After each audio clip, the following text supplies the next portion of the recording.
top stories of this hour, where the focus is on the India-Canada relations, which remain tense with the diplomatic issues affecting the public opinion. Now, in a new survey by the Angus Reid Institute and the Asia Pacific Foundation, which has revealed a dramatic drop in the number of Canadians who view India favorably.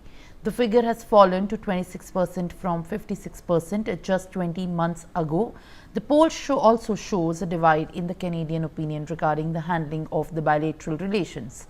39% of the population believes the Trudeau government is mishandling the ties with India, while there is a share of 32% that think otherwise. However, a majority of the Canadians still want to reopen the trade negotiations with India.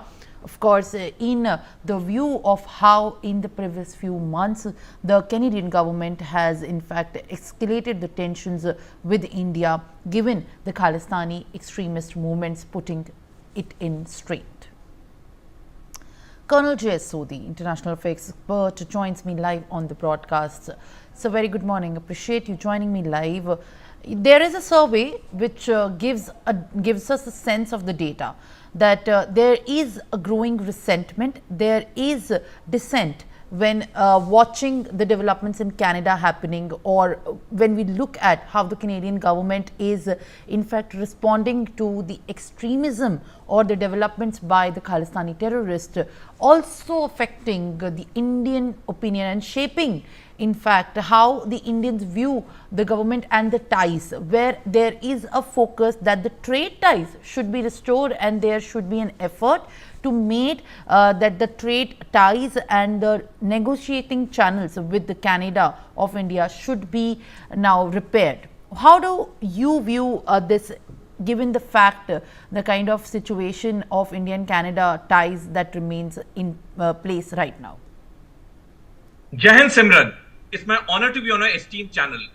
The survey of the Angus Reid Institute, which clearly shows how badly the Canadian-Indian relations have gone in the last few years, is a poor reflection of Justin Trudeau, who, as the Canadian Prime Minister since 2021, has very badly handled Canada's relations with India.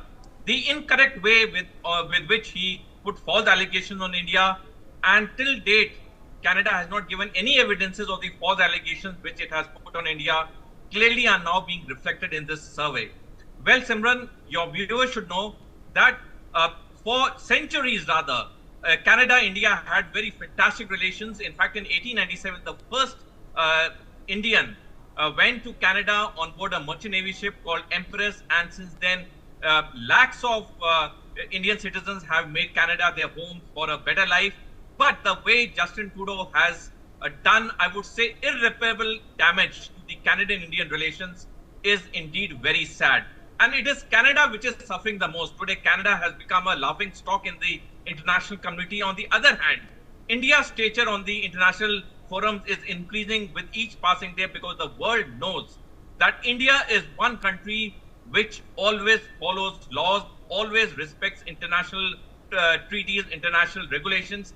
So Canada has actually created trouble more for itself than probably it thought it would do for India. Well, I would like to sum up with one statement.